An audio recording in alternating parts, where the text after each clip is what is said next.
Hello, my name is Brayanowski. And I'm Austin Morales, and you're watching The Inner Gamer On. And today on The Inner Gamer, we will be talking about Half Life Alyx gameplay being released and revealed. It is very exciting, and we have all the things to say about it. Plus, we also talk about the devs of Half-Life speaking out about future Half-Life games. Will we see Half-Life 3 in the next lifetime? I don't know. We'll find out. Stay tuned and watch. And as always, if you enjoyed this content, please like, subscribe, and bang that bell, because Brett knows you want to.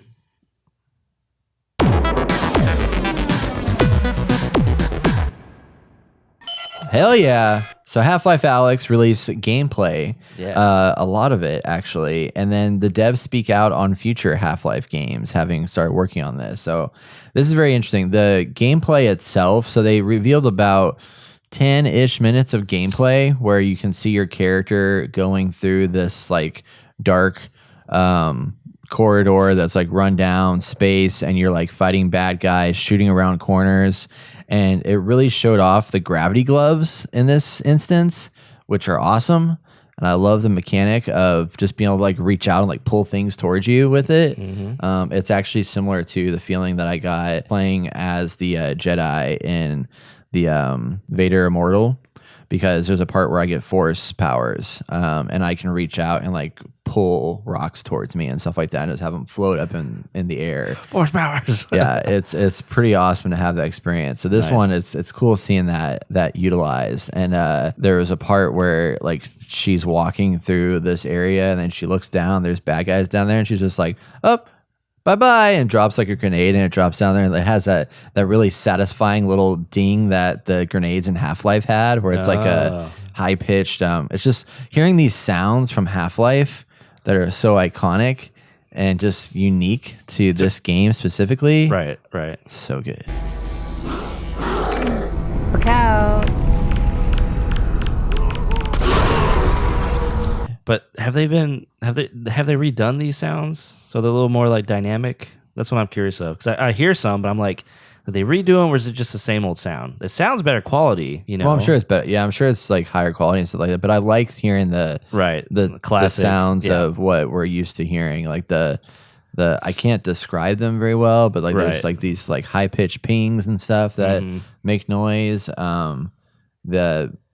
all of it is it's like a grenade sound is unique in this game, unlike any other game, right? Which is now cool. Everyone just gets like the actual real life audio. Yeah. Back then you kind of had to makeshift stuff in a way, so it was very unique to each game. Back in the day.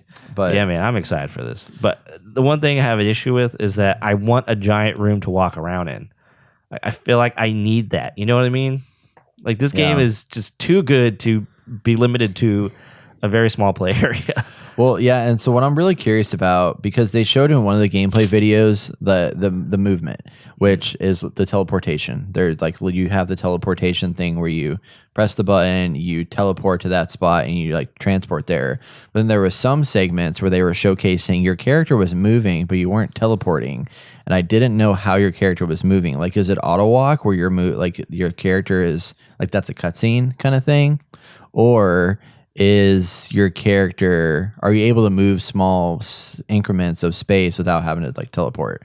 So I'm curious to know how that functions, because the way the character moves in the gameplay videos is very natural, and so you're not like a stick just like sitting there. You're always in motion, moving, and there's like stuff happening on the screen that shows movement. But I'm like, is that character that's playing the game doing that, or is that just part of the game? Like they've animated that movement. I don't know. And it's coming out like literally in 3 weeks. 2 or 3 weeks. Holy shit. Don't have enough money what are you for gonna that. do? Because you have an HTC Vive, and I want to play it on. I'm gonna play it on that. Like, what else am I gonna do? I don't know. I guess I'm gonna play it on my Oculus Quest with no wires. It's gonna be amazing. Okay, well then I'll take your Oculus. Oculus. Nope, can't take it. Nope, it's mine. No, But you're not using it. I used it yesterday. For what? Stuff. That's not a good enough excuse. No, I've been playing some games on it. Okay. I play games every couple days. Not a normal lot, but Oculus? just like the Rift. You mean? Yeah, the Rift. Oh, why would you need that? You got an HTC Vive. It's better. I thought you said the Oculus Rift's better. The Oculus Quest is better. The Rift is about the same quality, but the store is better. Yes. I thought the Rift have better visuals. Probably. That's what I'm saying. It's probably everything's better about it because it's Oculus. It's pretty great. So I can't use it, and you do agree it's better. You could until I sell it because I've got a buyer.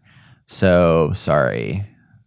You're supposed to keep it because it's part of video game history. I know. I thought about it. I'm gonna keep the PSVR instead. Oh, okay. But I guess that's a little better. I've got a buyer that wants to pay me $150 for it. I was like, fuck yeah. I want to make some money off this biznatch. Okay. Anyway, all right. The other part of this news, that was completely off topic during the Half Life Alyx discussion, but that's okay because the devs have spoken out and they were having a sit down with Brian McCaffrey from IGN on the IGN Unfiltered. By the way, this is completely unsponsored, but if anybody has not listened to the IGN Unfiltered podcast, it is really, really good, and I love it. And they always get nitty gritty with all these like game developers and stuff like that, and talk about their history and whatnot. So it's a highly recommended podcast. But they were talking to developers, and this is crazy to see. Half Life Alyx developers Chris Remo and Robin Walker. Isn't it crazy to see Chris Remo's name after us growing up listening to Idle Thumbs? Yes. And like to see him now as a Half Life Alyx developer? Fuck. It's come a long way.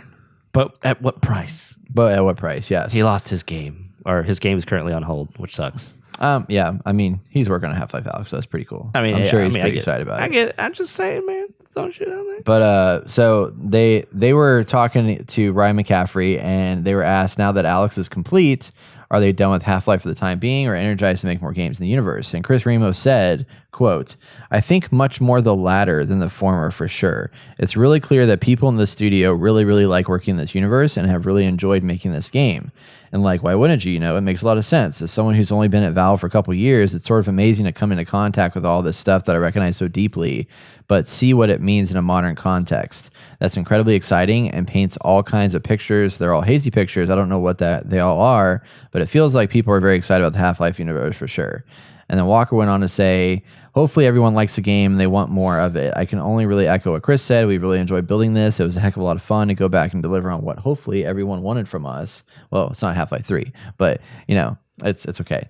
And they said that they hope they can get to build more of it. And they also hope that everybody didn't hate it and they have to slink away and spend another 13 years trying to figure out what the next shot at the whole thing is. So yes, they hope to see a lot more from us sooner than last time. So basically what it sounds like is if this thing is good, there will be more Half-Life sooner than 13 years from now. Will that be Half-Life 3? I don't know. But I still feel like even if we get another Half-Life game after this, it's going to be a few iterations before we actually get what we want. I'm just thinking that that's probably what's going to happen.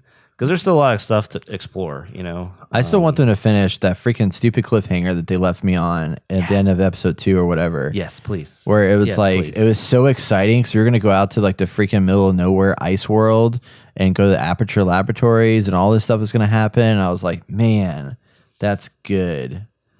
Now it's not here. But also those of you that want to play Half-Life of any kind, all the games I believe are free until Half-Life Alyx comes out. So like you can download and play Half-Life 2, 1, all the stuff for like no cost, I believe, which is kind of awesome.